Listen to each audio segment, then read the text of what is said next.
Então, hoje a gente vai estudar o sistema nervoso autônomo, a divisão colinérgica.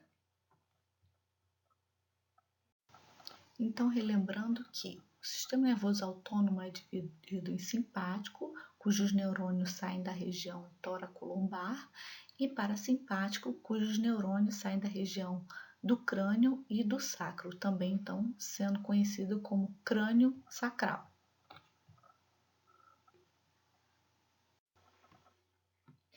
Então, nós temos o primeiro neurônio longo, que vai liberar acetilcolina, que vai se ligar nos receptores nicotínico neuronal ou muscarínico do tipo 1 do segundo neurônio. Então, essa sinapse ocorre no gânglio, que está localizado perto dos tecidos. E o segundo neurônio mais curto, onde a gente vai ter também a liberação de acetilcolina, e essa vai se ligar nos receptores muscarínicos, M1, M2, M3, M4 e M5, sendo que M4 e M5 não têm ações muito bem definidas, estão localizados no sistema nervoso central, então a gente vai focar o nosso estudo nesses três primeiros. Ou nos receptores nicotínicos, que podem ser nicotínico neuronal ou nicotínico muscular, que depois a gente vai falar que faz parte do sistema somático. Então, aqui, o sistema parasimpático, o primeiro neurônio longo, fazendo inervação aqui no gânglio próximo ao tecido, o segundo neurônio curto. E aí a gente tem essa inervação para a musculatura cardíaca, lisa, glândulas exócrinas e outros terminais. Então, lembrando que o sistema parasimpático é aquele que funciona normalmente quando o indivíduo está mais calmo, em momentos de repouso e de digestão. Então, com isso, a gente pode observar, aqui o que tiver escrito em azul é do sistema parasimpático. A contração da pupila, que é a miose, a broncoconstrição, com aumento de secreções brônquicas. Nós temos a contração do detrusor e o relaxamento do trígono e do esfíncter, favorecendo a liberação de urina, o estímulo da ereção peniana, o estímulo da lacrimação, assim como outras glândulas com secreção abundante aquosa, como secreção salivar, secreções do trato gastrointestinal também, diminuição da frequência cardíaca e da sua contratilidade e aumento da motilidade e do tônus do trato gastrointestinal, além das secreções, favorecendo todo o processo de digestão.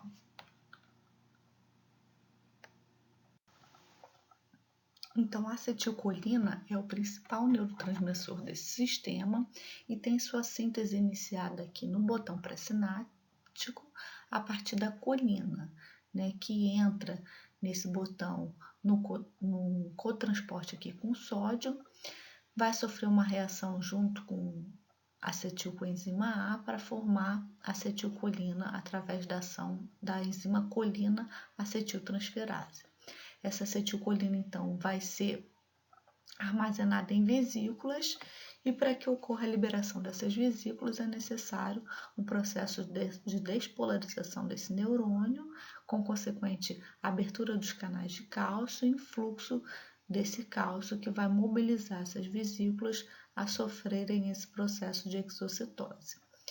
Então, uma vez liberada esse neurotransmissor, acetilcolina na fenda sináptica, ele vai se ligar nos receptores muscarínicos ou nicotínicos. Aqui nesse sistema até existe a presença de receptores pré-sinápticos, mas eles não têm uma importância tão grande quanto no sistema simpático. Tá? A acetilcolina ela é rapidamente degradada nessa região por uma enzima, que é a acetilcolinesterase, E aí a gente tem a formação das moléculas de colina e de acetato, sendo que essa colina pode ser reaproveitada novamente para o processo de síntese. Então, não existe aquele processo de recaptação neuronal que ocorre, por exemplo, no sistema simpático, tá? Então, aqui a gente tem ativação dos receptores muscarínicos, que são receptores metabotrópicos acoplados à proteína G. M1 e M3 são acoplados à proteína GQ, então ativa a fosfolipase C e vai dar origem ao diacilglicerol e o IP3. E M2 é acoplado à proteína GI, inibindo a atividade da adenilciclase, né, impedindo a entrada de cálcio e permitindo o efluxo de potássio.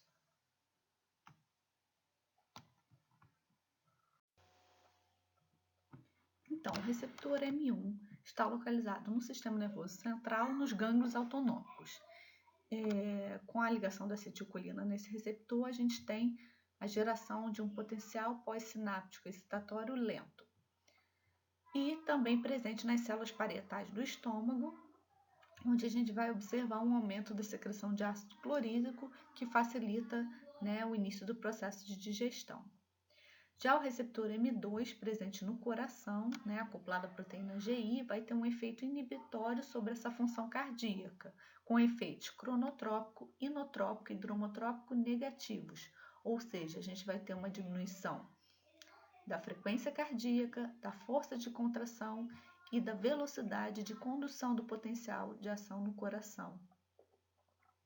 Já o M3 está presente em várias musculaturas lisas, incluindo o trato gastrointestinal, musculatura lisa de bexiga e a parte dos brônquios, promovendo contração muscular, né? Então, a broncoconstrição, por exemplo. M3 presente também nas glândulas exócrinas, aumentando essas secreções, então glândulas lacrimais, brônquicas, e também a presença no endotélio vascular, promovendo uma vasodilatação que vai ser mediada, na verdade, pela liberação do óxido nítrico, já que este é um gás, ele vai ser produzido no endotélio vascular e vai se difundir para o músculo liso vascular adjacente e, consequentemente, a gente vai ter essa vasodilatação. Então, aqui, esse receptor M3 presente no endotélio vascular, né, com a ligação da acetilcolina, a gente vai ter a produção desse óxido nítrico, que vai se difundir para a célula muscular lisa e, consequentemente, ocorre, então, o processo de vasodilatação. Então, o receptor nicotínico, ele apresenta 5 subunidades, né, formando então esse receptor ionotrópico, e são necessárias 2 moléculas de acetilcolina para que se liguem nessas 2 subunidades alfa do receptor, e aí, consequentemente, a gente vai ter a abertura desse canal e a entrada de sódio na célula. Então, nós temos 2 tipos, o receptor NM, que é o nicotínico muscular, presente na junção neuromuscular, faz parte então do sistema somático, que a gente também vai abordar nessa aula. E com essa entrada de sódio ocorre a despolarização da placa motora e, consequentemente, a contração da musculatura esquelética. Já o nicotínico neuronal, ele está presente nos gânglios autônomos, como a gente já viu, e na medula suprarrenal, que a gente também já estudou. Então, com esse influxo de sódio, ocorre a despolarização dos neurônios pós-ganglionares e, no caso da medula suprarrenal, a secreção de catecolaminas, adrenalina e noradrenalina.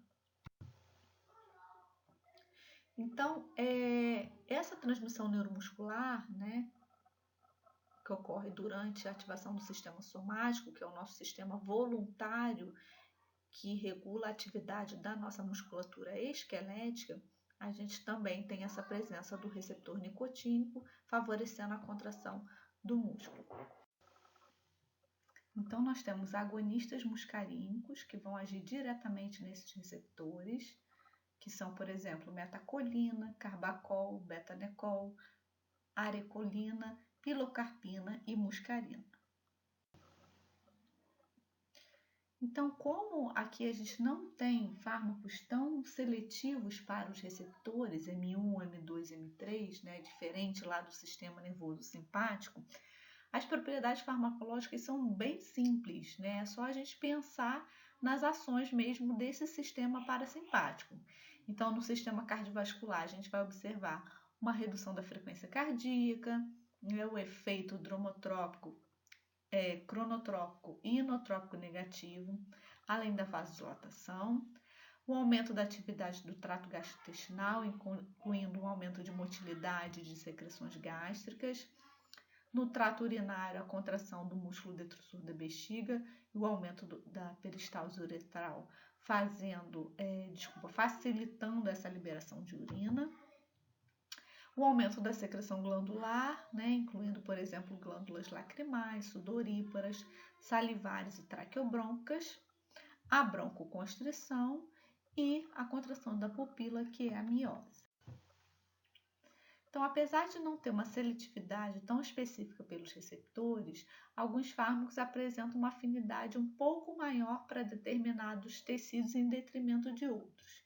Então, a gente tem, por exemplo, o carbacol, ele tem uma ação muito mais intensa no trato gastrointestinal e vesical do que, por exemplo, na parte cardiovascular. Isso é benéfico porque aí, quando a gente estudar as aplicações clínicas, a gente vai ver que você pode usar numa situação onde eu tenho um ilho paralítico, por exemplo, sem ter um efeito adverso de redução de frequência cardíaca.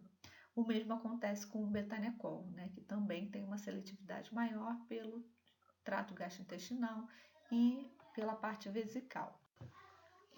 Então, a gente pode usar esses fármacos no tratamento da atonia gástrica pós-operatória para facilitar, então, todo esse movimento de peristalse do intestino, gastrointestinal de uma forma geral, ilho paralítico, então, quando a gente tem essa região do intestino paralisada, né, para aumentar essa contratilidade da musculatura lisa do ilho. Em situações de retenção urinária pós-operatória e pós-parto, para fazer aquela contração do detrusor e relaxamento dos esfíncteres e facilitar a liberação de urina. Nos pacientes com xerostomia, né, que é aquela sensação de boca seca, após tratamento de radiação de cabeça e pescoço, nos tratamentos de radioterapia. Nos pacientes com síndrome de Sjögren, que é uma síndrome que acomete as glândulas exócrinas, principalmente lacrimais e salivares, né? Então, essa pessoa realmente tem, geralmente, a boca e os olhos bem ressecados. E com o tratamento com esses agonistas, a gente vai facilitar o aumento dessa secreção glandular. E para diagnóstico de hiperreatividade bronca, né? No caso, quando o médico tem dúvida se o paciente realmente tem asma, ele faz um teste com arecolina inalatório para fazer esse diagnóstico diferencial, né, de outras causas de doenças que causam esse broncoespasmo. Além disso, um tratamento de glaucoma de ângulo aberto, que é uma situação de emergência, e de ângulo fechado, que é uma situação mais crônica. No glaucoma, a gente tem um aumento da pressão intraocular. Então, com o uso de colírios de agonista muscarínico, a gente vai ter uma contração dessa pupila, consequentemente, vai facilitar a drenagem do humor aquoso, que é aquele líquido presente dentro do olho. Então, ele vai facilitar essa saída do corpo ciliar, vai passar aqui na frente do cristalino, até ser drenado aqui no canal de xilema. Esses fármacos são contraindicados em pacientes portadores de asma ou doenças pulmonares obstrutivas crônicas, pacientes com hipertireoidismo, porque normalmente eles têm associado doenças cardíacas, né? E essa bradicardia que eles podem causar pode ser prejudicial para esses pacientes, assim como nos pacientes de insuficiência coronariana, essa bradicardia pode ser prejudicial, e pacientes portadores de doença ácido péptica, porque a gente viu que ocorre um aumento da secreção de ácido clorídrico após estímulo de receptor M1. Em relação aos efeitos adversos, a gente pode observar rubor, sudorese, as cólicas abdominais em função desse aumento de peristaltismo, aumento de salivação, cefaleia e a dificuldade de acomodação visual por causa da miose.